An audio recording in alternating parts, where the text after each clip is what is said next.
The red desert stretched endlessly beneath the twin moons, its sands shifting in the night breeze.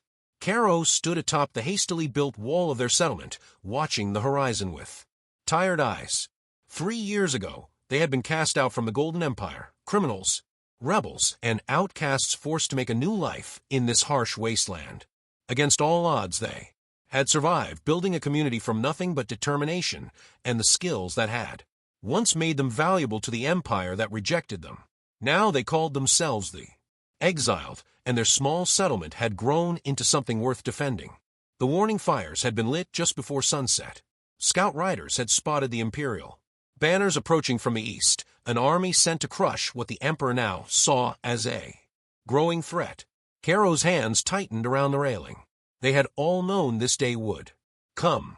The Empire would never allow them to thrive independently, especially as more people chose to flee Imperial tyranny and join their ranks. Tonight would determine everything, whether the Exiled would perish in the desert or prove that their new way of life deserved to exist. "How many?" asked a voice behind Caro. It was Lena, once the Emperor's favorite engineer. Before she had spoken out against his war plans. Now she was their head builder, the one who had designed the walls that might save their lives tonight. 500, maybe more, Caro replied, not turning around. Our scouts counted at least 50 cavalry units. Lena moved to stand beside him, her weathered face illuminated by torchlight. At 45, she was one of the oldest among them, her brown skin lined from years of desert living. "We've prepared for this. The traps are set, and everyone knows what to do." Caro nodded. At 30, he had once been an Imperial Guard captain before refusing to carry out the Emperor's orders to burn a village of innocent farmers. His punishment had been exile rather than death, a mercy from a ruler who had once considered him a friend. "Gather the council," he said. "We need to go over the plan one last time." The meeting hall was a circular building at the center of their settlement, once a simple tent, but now built of sturdy clay bricks. Inside, 8 people sat around a rough wooden table, the leadership council of the Exiled. They came from all walks of life, former soldiers, farmers, merchants, even a scholar. What united them was their belief that the Empire had lost its way under the current emperor. "They'll attack at dawn," said Taro, their head scout. He had been a desert nomad before, joining them, knowing the wasteland better than anyone. Imperial doctrine hasn't changed. They still believe in attacking with the sun at their backs. "That gives us a few hours," Mira added. She had been a physician in the capital city before, being exiled for treating rebel wounded. Now she served as their healer. All the non-fighters have been moved to the cave shelters. The water reserves are sealed. Caro studied the maps spread on the table, a detailed drawing of their settlement and the surrounding desert. "We're outnumbered 3 to 1. A direct confrontation would be suicide." "That's why we won't fight like Imperial soldiers," said Dax, their weapons master. Once a blacksmith who forged tools rather than weapons, he had developed new fighting techniques, suited to their limited resources. "We've been preparing for months. Every defender knows our strategy." Lena pointed to several marked areas on the map. "The sand traps here, here, and here will slow their cavalry. The narrow passages between the outer buildings will force them to break formation. And we have one advantage they don't," added Sela, the youngest council member at 23. She had been exiled for organizing worker protests in the mining districts. "We're fighting for our home. Every one of us chose to be here. The Imperial soldiers are just following orders." Caro looked at each face around the table. Former enemies of the state, now the leadership of a growing community that stood for everything the Empire had forgotten: freedom, fairness, cooperation. 3 years ago we were thrown away, expected to die in this wasteland, he said. Instead, we built something new, something worth protecting. He placed his hand on the center of the map. "Tonight we prove that the Exiled are not just survivors. We are the beginning of a better way." The council nodded solemnly. They had all lost their old lives, but found purpose in building this new community. "To your positions," Caro ordered, "and may the desert gods watch over us all." Dawn was still 2 hours away when Caro walked through the settlement, checking defenses and speaking with the fighters. The Exiled had never thought of themselves as an army, but tonight, that's what they needed to be. 300 defenders were all they could muster, men and women who had learned to fight out of necessity rather than profession. They wore mismatched armor, pieces salvaged from their past lives, leather reinforced with metal plates, helmets fashioned from whatever materials Dax and his team could work with.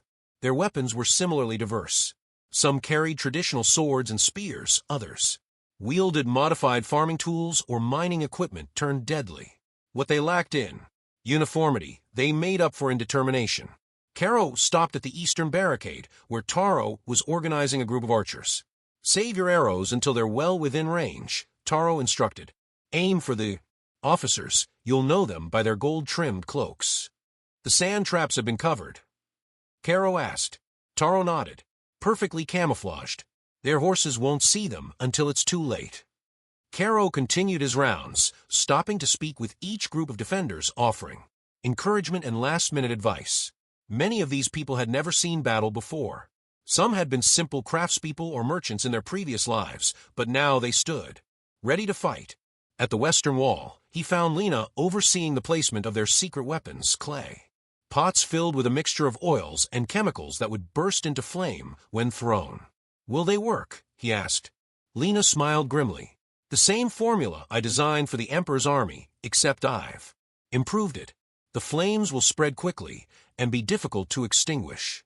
Caro nodded, remembering how Lena's inventions had once helped the Empire conquer neighboring lands. Now they would be used to defend against those same forces. Any word from our friends inside the Empire? He asked quietly. The message arrived by bird last night, Lena replied, her voice equally low. General Varro leads this attack personally. The Emperor wants to make an example of us. Caro's jaw tightened. Varro had been his commanding officer, a ruthless strategist known for leaving no survivors. That changes nothing. We follow the plan. As he turned to leave, Lena caught his arm. There's more. Some of the soldiers were hesitant to march against us. The Emperor had to promise triple pay to ensure loyalty. A small spark of hope flickered in Caro's chest. The Exiled's growing reputation was having an effect. People within the Empire were beginning to question the Emperor's decisions. That's good to know, he said. When the time comes, remind our people to call out to the Imperial soldiers. Tell them there's a place for them here if they choose to lay down their weapons. Lena nodded. I will. Caro's final stop was the healer's tent, where Mira was preparing for the inevitable. Casualties, bandages, herbal mixtures, and surgical tools were laid out in neat rows. We've moved the most critical supplies to the underground chamber, Mira said without looking up from her work. If the outer defenses fall, we can continue treating the wounded. From there. How are we on pain remedies? Caro asked, knowing these were always in short supply. Better than last month. The desert flower harvest was good, and the traders brought medicine from the border towns. Mira finally looked up, her eyes tired but determined. We won't lose anyone we can save, I promise you that. Caro squeezed her shoulder. I know. Your work has kept us alive these past 3 years. As he left the tent, a young messenger ran up to him. Captain, Scout reports the Imperial Army has stopped to rest about 5 miles east. They'll be in position to attack within the hour. Thank you, Caro said. Tell everyone to be at their posts. It's time. He made his way to the highest point of their wall, a watchtower built from salvaged wood and stone. From here, he could see the faint glow of Imperial campfires in the distance. Soon those fires would be extinguished as the army prepared to march. As he stood watching, a figure climbed up to join him. It was Sela, dressed in light armor with 2 short swords strapped to her back. I thought you'd be with the Northern Defense Group, Caro said. I needed to see them first, she replied, her eyes fixed on the distant lights. To remind myself what we're fighting against. Caro understood. Sometimes it was easy to forget how far they'd come, how much they had built from nothing. 3 years ago, I was mining silver for the Emperor's treasury, Sela said quietly. Working 18-hour days while watching friends die from exhaustion. When I organized the protests, I just wanted better conditions. I never imagined I'd end up here, helping to build something entirely new. Do you regret it? Caro asked. Sela shook her head. Never. Out here, we've created a community where everyone has a voice, where we share what we have and help each other survive. It's worth fighting for. She turned to him. What about you? You had position, respect. You were rising through the ranks. Caro's mind flashed back to that day, the village, the families, the emperor's cold order to make an example of those who had failed to pay their increased taxes. I could have been Varro, he said simply. I could have become the kind of person who follows orders without question, who values power above humanity. That was the path I was on. He looked at Sela. I didn't choose exile. I chose to remain human. A horn sounded from the eastern lookout, a single, sustained note that cut through the pre-dawn silence. They're moving, Caro said, suddenly all business again. Get to your position. Remember, the plan, let them come to us. Use the settlement to our advantage. Sela nodded, clasping his arm briefly before hurrying down the ladder. Caro remained for a moment longer, watching as the Imperial fires were doused one by one. His hand moved to the amulet at his neck, a simple stone pendant that had been his father's. Not a religious man by nature, Caro nevertheless found himself whispering a prayer to whatever forces might be listening. Give us strength, he murmured, not just to survive this day, but to show there is another way to live. Then he too descended, ready to lead the exiled in their first true battle. The Imperial army appeared with the first light of dawn, emerging from the eastern dunes. Like a golden tide, their armor gleamed in the early sunlight, banners rippling in the desert. Wind. At their center rode General Varro, his gold-trimmed cloak marking him as commander. From the wall, Caro watched their approach with grim determination. The Imperial forces moved with practiced precision, cavalry flanking a central mass of infantry. They had brought siege equipment as well, mobile towers and battering rams, evidence they'd anticipated a fortified position. They're not taking any chances, Dax observed, standing beside Caro. They expected something smaller, Caro replied. Look at their formation. It's designed to overwhelm a bandit camp or small village, not a fortified settlement. Dax grunted in agreement. Their first mistake. Caro gave the signal, and drummers began a slow, steady beat, not the traditional Imperial war rhythm, but something new, something that belonged to the exiled alone. The defenders took their positions, faces set with determination. The Imperial forces halted just beyond arrow range. A single rider approached carrying a white flag. Caro nodded to the guards, who opened a small gate to allow the messenger entry. The Imperial herald was young, probably on his first campaign. He looked nervously at the defenders as he was escorted to the center of the settlement where Caro and the council waited. By order of His Imperial Majesty, the herald began unrolling a scroll. All inhabitants of this illegal settlement are commanded to surrender immediately. Those who lay down their weapons will be returned to the Empire for proper sentencing. Those who resist will be shown no mercy. Murmurs rippled through the gathered defenders. Caro stepped forward. We were already sentenced, he said clearly. Our crime was seeking justice in an unjust empire. We have built a new life here, harming no one. We trade fairly with border towns and offer sanctuary to those in need. We have no quarrel with the Empire, unless it forces one upon us. The herald shifted uncomfortably. General Varro offers you 1 hour to reconsider. After that, he will attack with full force. Caro's voice remained steady. Tell General Varro that the exiled stand ready to defend their home. But also tell him this, any Imperial soldier who lays down their weapons will find sanctuary here. We fight the Empire's tyranny, not its people. The herald's eyes widened at this treasonous statement, but he nodded stiffly and was escorted back to the gate. He won't wait an hour, Taro said as they watched the messenger return to Imperial lines. No, Caro agreed. He'll attack immediately to prevent any wavering among his forces. Everyone to positions. The defenders scrambled to their assigned posts. Archers took places along the walls, while ground forces gathered behind barricades at strategic points throughout the settlement. Less than 15 minutes later, a horn blasted from Imperial lines, and the attack began. The first wave was cavalry, 50 riders charging toward the eastern wall, likely intending to test their defenses. Hold, Caro commanded the archers. Let them come closer. The riders advanced rapidly, sand flying from their horses' hooves. When they were 30 yards from the wall, they hit the first trap. The ground suddenly gave way beneath Them, carefully prepared pits covered with light frameworks that looked like solid ground but collapsed under weight. Horses screamed as they plunged into the pits, throwing riders and creating chaos in the tight formation. Those who managed to avoid the first traps soon encountered others, the carefully planned field turning their orderly charge into confusion. Now, Caro shouted, and the archers released their first volley. Arrows rained down on the disorganized cavalry, finding gaps in armor, striking horses and riders alike. The surviving riders retreated, leaving nearly half their number dead or wounded on the field. From the Imperial lines came another horn blast, a signal to begin the main assault. This time it was infantry, hundreds of soldiers advancing behind large shields. They moved more cautiously, having seen the fate of the cavalry, probing the ground ahead with spears. Before stepping forward, "They're avoiding the traps," Lena observed. Caro nodded. As expected, prepare the fire pots. The Imperial infantry reached the base of the wall and began setting up ladders.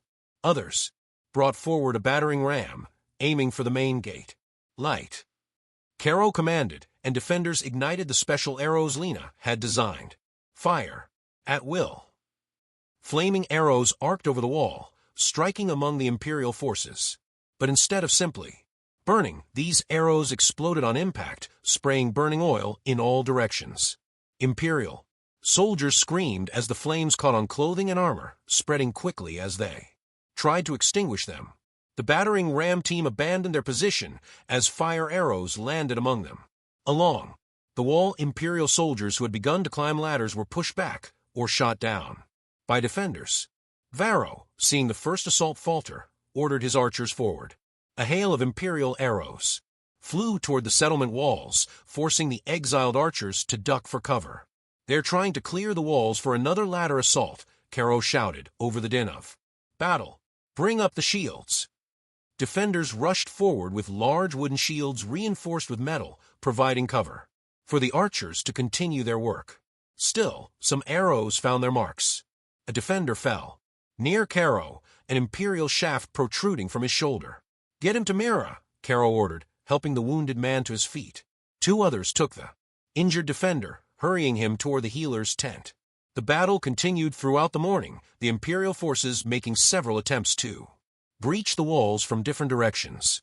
Each time, the exiled defenders drove them back, using their knowledge of the terrain and Lena's devastating fire weapons.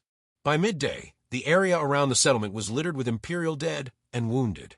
The main gate still held, though it had been damaged by repeated assaults. The defenders had suffered losses too, 15 dead, and twice that many wounded, but they had inflicted far greater damage on the attacking force. Varro called his troops back beyond arrow range, regrouping for what would surely be another assault. Caro used the lull to check their defenses and visit the wounded. The healer's tent was crowded with injured defenders. Mira moved efficiently between them, directing her assistants, applying bandages and medicines. "How bad?" Caro asked her quietly. "We'll lose 3 more, maybe 4, she replied, her hands never stopping their work. "The rest will recover if infection doesn't set in." Caro nodded grimly. Every loss cut deeply in their small community. These weren't anonymous soldiers but friends, people who had stood together through the hard years of building their new home. "They'll attack again before sunset," he said. "Varro won't give us the night to recover." "We'll be ready for the wounded," Mira assured him. Outside, Caro found Lena assessing damage to the main gate. "It will hold for 1 more assault, maybe 2, she said without preamble. "We need to reinforce it." "Do what you can," Caro replied. "How are we on fire arrows?" "Running low. We have maybe 50 left and 20 fire pots." Caro frowned. They had hoped for a quick Imperial retreat once they realized the settlement was well defended. But Varro was persistent, willing to sacrifice soldiers to achieve his objective. "Focus the remaining fire weapons on their siege equipment," he decided. "We need to keep those battering rams away from the gate." As the afternoon wore on, the defenders repaired what damages they could and prepared for the next assault. The wounded who could still stand insisted on returning to their posts. Everyone understood what was at stake. From his position on the wall, Caro watched Varro organizing his forces for another attack. The Imperial general had lost perhaps 100 men, but still had overwhelming numbers. Now he was changing tactics, bringing up archers to provide covering fire, while infantry units approached from multiple directions simultaneously. He's adapting, Caro murmured. So will we, Taro replied, adjusting his bow. The desert taught us nothing if not how to survive against the odds. Caro looked at the determined faces around him, people who had been discarded by the Empire but had found strength in their shared exile. Whatever happened in the coming hours, they had already achieved something remarkable. They had built a community worth fighting for. The Imperial horns sounded again. The second phase of the battle was about to begin. The second Imperial assault came with greater coordination. Archers laid down covering fire, while infantry advanced on three sides simultaneously, using large shields to protect themselves from exiled arrows. Behind them came the siege engines, 2 battering rams, and a tower that would allow soldiers to climb directly onto the walls. They're spreading us thin, Dax observed as he and Caro hurried from one threatened section to another. That's the plan, Caro agreed. Varro knows we don't have enough defenders to cover every approach. The Imperial archers kept up a constant barrage, forcing the exiled defenders to remain under cover. Meanwhile, the battering rams approached the east and south gates, while the siege tower rumbled toward the western wall. Fire pots to the west wall, Caro shouted. Stop that tower. Defenders rushed to follow his orders, carrying the precious remaining fire pots to the threatened section. As the tower came within range, they lit the pots and hurled them at the wooden structure. The pots shattered against the tower, splashing burning oil across its frame. Imperial soldiers screamed as flames engulfed the structure, many jumping to escape the inferno. Within minutes, the siege tower was a blazing ruin. But while the western defense held, the battering rams had reached both gates, the sound of which splintering echoed through the settlement as the massive logs slammed repeatedly into the barricades. The south gate is breaking, came a shout. Caro raced toward the southern section, gathering defenders as he went. They arrived to find the gate cracking under the relentless assault of the ram. Behind it, Imperial soldiers waited to pour through the breach. Brace it, Caro ordered. Defenders rushed forward with support beams, trying to reinforce the failing structure. Others took positions behind barricades, ready to meet the invaders. When the gate inevitably fell, with a final tremendous crash, the south gate splintered. Imperial soldiers poured through the opening, shields forward, spears extended. They met a wall of desperate defenders, the exiled fighting not just for victory, but for their very existence. The narrow entry worked to the defenders' advantage, preventing the Imperial forces from using their superior numbers effectively. The exiled fought with everything they had, using their intimate knowledge of the settlement's layout to ambush and outmaneuver the invaders. Caro found himself in the thick of the fighting, his sword rising and falling as he cut down Imperial soldiers. Beside him fought Dax and Sela, their weapons moving in deadly arcs. Fall back to the second line, Caro shouted as more Imperial troops pushed through. They couldn't hold the gate indefinitely. There were too many enemies, but they could make them pay for every step into the settlement. The defenders retreated in good order to a second barricade 20 yards inside the gate.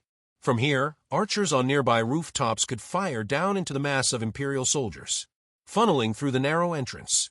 Fire, Taro commanded, and a volley of arrows struck the advancing troops. Men fell, creating obstacles for those behind them, slowing the Imperial advance. Meanwhile, at the eastern gate, a similar battle was unfolding.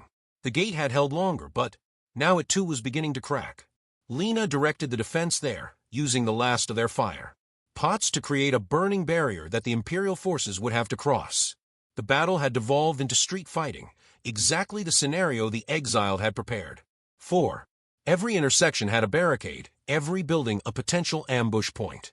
Imperial soldiers trained in open-field tactics found themselves fighting an enemy that seemed to materialize from nowhere, strike, and disappear.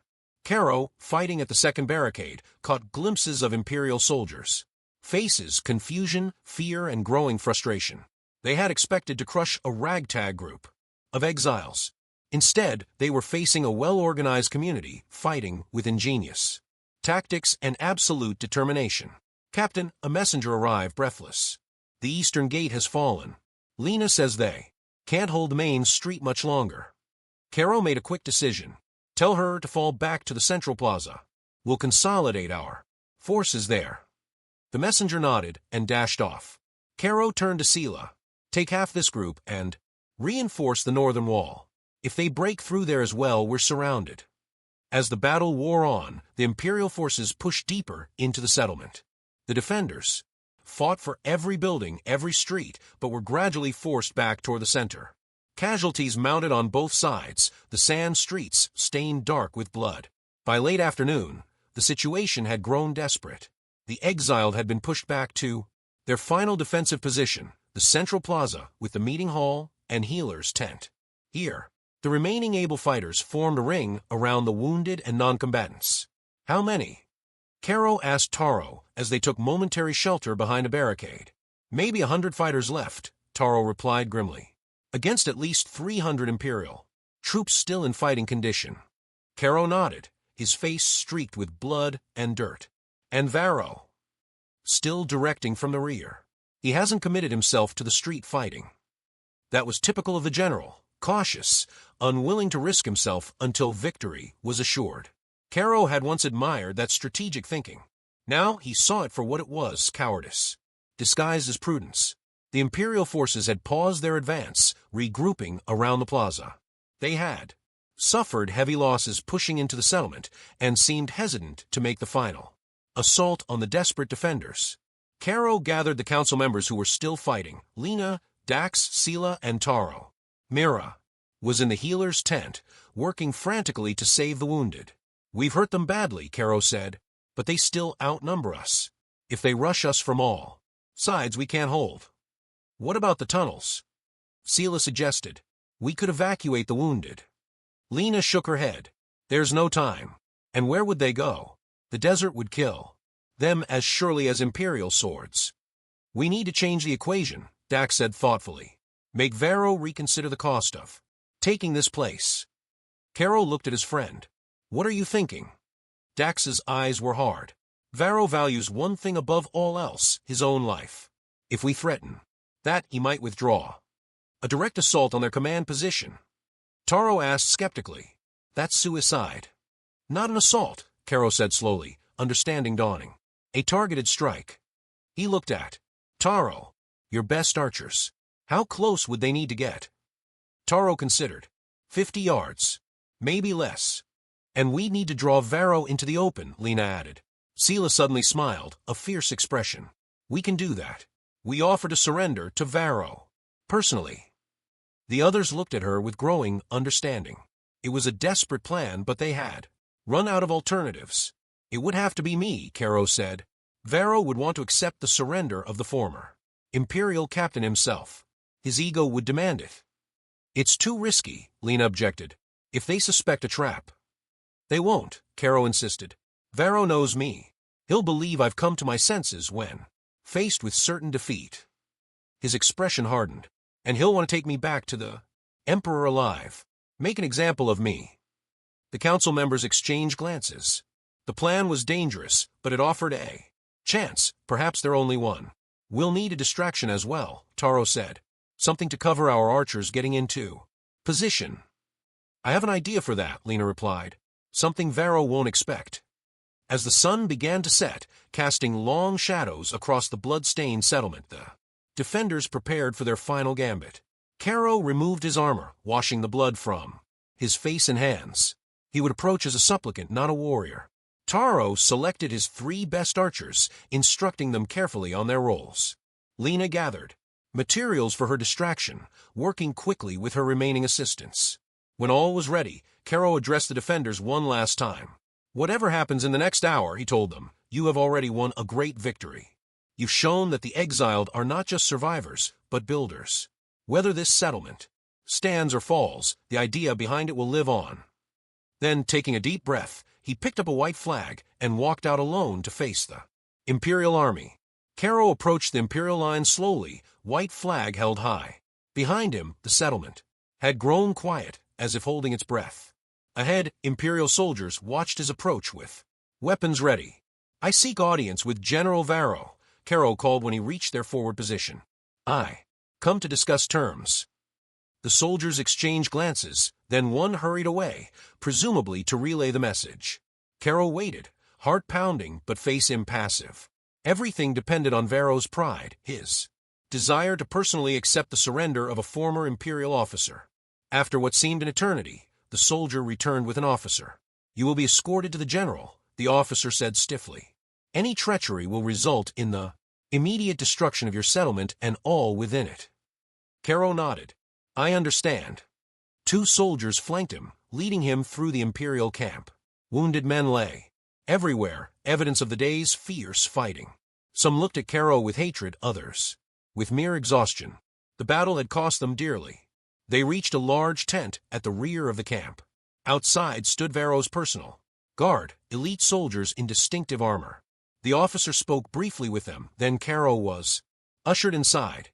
General Varro sat behind a field desk, studying a map of the settlement. He looked up as Caro entered, his face showing no surprise. "Captain Caro," he said, using the old rank. "I wondered when you would come to your senses." Caro stood straight, hands at his sides. "The fighting has gone on long enough, General. I'm here to discuss terms of surrender." Varro leaned back, studying him. "There are no terms. The Emperor's orders are clear. This rebellion is to be crushed completely." "My people have fought bravely," Caro replied. "Many of your soldiers have fallen today. How many more are you willing to sacrifice?" A flash of anger crossed Varro's face. "As many as necessary. The Empire cannot allow this precedent to stand. Exiles building their own society? Others would follow your example." "They already are," Caro said quietly. "Why do you think we've grown so quickly? People are fleeing the Empire's tyranny, seeking freedom." Varro stood abruptly. "Freedom? You speak of freedom while defying Imperial law." He moved from behind the desk, approaching Caro. "You were once one of our finest officers. You could have risen high. Instead, you threw it all away for what? The right of peasants to complain about taxes." "For justice," Caro replied steadily. "For the belief that people deserve to be treated with dignity." Varro scoffed. "Pretty words. And now you're here, begging for mercy." "Not begging," Caro corrected. "Offering you a chance to end this with honor. Take me to the Emperor. I'm the leader of this settlement, the one he truly wants. In return, spare my people." Varro studied him, clearly tempted by the offer. Returning with the rebel leader would be a significant victory, even if it meant leaving some of the exiles alive. "And why would I accept less than total victory?" Varro asked. "Because the cost of that victory might be higher than you're willing to pay," Caro replied. "We've prepared for this day, General. The settlement itself is our final weapon." Varro's eyes narrowed. "Explain." "Step outside," Caro suggested. "See for yourself." After a moment's hesitation, Varro nodded to his guards, then led the way out of the tent. Night had fallen, but the moon illuminated the battlefield clearly. Caro pointed toward the settlement. "Do you see the torches along the walls?" he asked. Varro looked. Indeed, torches had been lit at regular intervals around the settlement's perimeter. "My surrender signal was also a signal to my people," Caro explained. "If I don't return within the hour, those torches will be used to ignite oil reserves we've placed throughout the settlement. Your men will find themselves fighting in an inferno." It was a bluff, of course. The exiled would never burn their own home. But Varro didn't know that.